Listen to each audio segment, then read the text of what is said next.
A paz do Senhor, meus queridos irmãos. Mais uma vez nós temos a felicidade, o privilégio de nos reunirmos aqui, ainda que de forma online, de forma virtual, né? Mas mesmo assim eu louvo a Deus, eu sou grato a Deus pela oportunidade de poder compartilhar com você a palavra do Senhor nesse tempo de crise, nesse tempo de pandemia, onde tantas pessoas têm perdido a esperança, tantas pessoas têm perdido a fé, têm esfriado na sua vida espiritual. E nós temos a proposta aqui de cultuar a Deus nesse momento.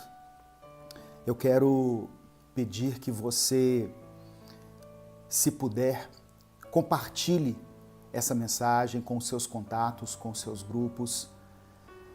Muitas pessoas precisam ouvir de Deus, ouvir algo da parte de Deus. Caso você queira, você pode se tornar membro, você pode nos ajudar no Apoia-se, você pode nos ajudar com a nossa conta jurídica também. Mas você não é obrigado a isso. O fato de você compartilhar e de estar aqui assistindo esse culto já faz com que o meu coração se alegre pela sua vida. Eu falo isso porque muitas pessoas, elas dizem que gostariam de expressar a gratidão que sentem pelo nosso ministério. Então tá aí várias maneiras de você fazer isso. Não importa o lugar. Tem pessoas que acham que tem que orar na igreja. Não, eu tenho que ir na igreja que eu tenho que orar. Não. Onde você estiver. Jesus falou que o melhor lugar é o quarto. Porque lá você está sozinho. Lá você pode se derramar diante de Deus. Outras pessoas vão ao monte, né? Amém. Não tem problema ir ao monte. Mas se você não tiver um monte próximo a você, entra para o seu quarto, fecha a porta, vá para um lugar sozinho, fale com Deus. Não importa, meu irmão, o que você esteja enfrentando. Não importa qual seja o obstáculo que você esteja enfrentando na sua vida, qual seja a dificuldade, o que tem cercado você, louvado seja o nome do Senhor. A oração nos conecta com Deus. É através da oração que nós nos relacionamos com Deus. Através da oração que nós buscamos a intimidade com o Senhor. Leitura da palavra, oração.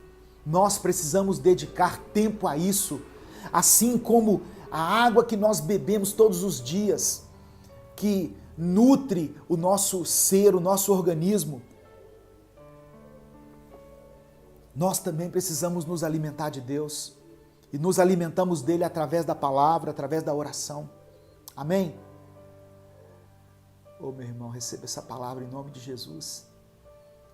Não importa o que aconteceu na sua vida, na sua trajetória, não importa a que ponto, não importa se você tenha chegado ao fundo do poço, o quanto você se sujou com o pecado, com as escolhas erradas, com atitudes erradas, o quanto você se afastou da presença de Deus, os planos dele a seu respeito não mudaram. Olha, Deus dando aqui uma segunda chance, meu irmão. Oh, queridos, eu me lembro de Pedro. Pedro fazia juras de amor para Jesus. Pedro dizendo assim, se preciso for, eu morro junto com o Senhor. E Jesus fala assim, ô Pedro, você não sabe o que está falando?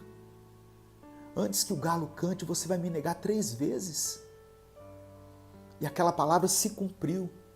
Pedro negou Jesus por 3 vezes. Jesus tinha tudo, irmãos, para dizer assim, olha, esse aqui não serve, esse aqui está desclassificado. Assim como eu e você já erramos tantas vezes, Deus podia, assim, com toda justificativa dizer, olha, você está descartado, sabe? Você realmente não serve, não. Mas Deus é um Deus de novas oportunidades. A palavra do Senhor diz que quando Jesus ressuscitou, que as mulheres viram Jesus ali, o Cristo ressurreto, Jesus disse assim, olha, manda avisar os discípulos e avisa a Pedro. Ué, Pedro já estava incluído nos discípulos, mas Jesus manda avisar especificamente a Pedro. Como se estivesse dizendo, olha, eu quero restaurar a vida de Pedro. Ele pisou na bola, ele agiu muito mal contra a minha vida, ele me negou, mas avisa ele que eu estou dando a ele uma segunda chance. Oh, irmãos, oh Jesus, obrigado, Senhor, pelo teu perdão, pela tua graça, pela tua misericórdia. Eu e você não somos dignos disso. Pedro não era digno. Poderia ter ficado esquecido na história como um pescador que teve a oportunidade de ser um apóstolo, mas que negou Cristo. Mas Jesus estendeu as mãos. Deus olhou para Pedro com olhos de misericórdia. Deus estendeu as mãos para Pedro.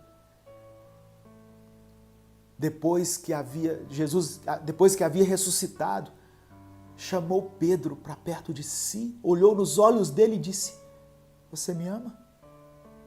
Perguntou por 3 vezes. Pedro ficou até chateado, mas porque Pedro havia negado Jesus 3 vezes, agora Jesus pergunta para ele 3 vezes, você me ama? E na 3ª vez em que Pedro disse, sim, eu te amo, Jesus fala para ele, apacenta as minhas ovelhas. E Jesus fala assim, olha, você é uma pedrinha. Você é Pedro, uma pedrinha, uma pedra pequena. Mas sobre essa rocha, falando dele, Jesus, eu edificarei a minha igreja. Eu apenas te peço que você apacente as minhas ovelhas. Jesus estava dizendo, olha, eu te dou uma segunda chance. Eu confio em você. Eu aposto em você. Quando Deus quer fazer a obra na vida de alguém, Ele não olha formação acadêmica, condição social, cultural, eloquência, elegância, poder. Quando Deus quer fazer a obra, quando Deus quer salvar alguém, Ele usa quem Ele quer, quando Ele quer. Talvez você já ouviu tudo isso, mas se você está ouvindo novamente, é porque Deus quer ratificar esse ensinamento na sua vida. Nós não precisamos de uma nova revelação da palavra. Nós não precisamos de algo novo para nos alimentar todos os dias. Nós precisamos viver aquilo que nós já aprendemos.